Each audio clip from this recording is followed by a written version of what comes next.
Kottayi ചമ്പ്രക്കുളം AUP സ്കൂളിൽ വായനാ വാരാചരണത്തോടനുബന്ധിച്ച പഞ്ചായത്ത് തല വായനാ മത്സരങ്ങൾ നടത്തി.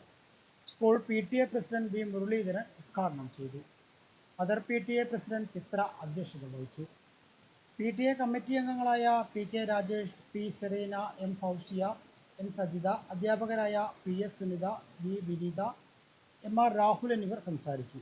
പ്രധാന അധ്യാപകൻ വിജയകൃഷ്ണൻ സ്വാഗതവും അധ്യാപകനായ M. ഹിബത്തുള്ള നന്ദിയും പറഞ്ഞു.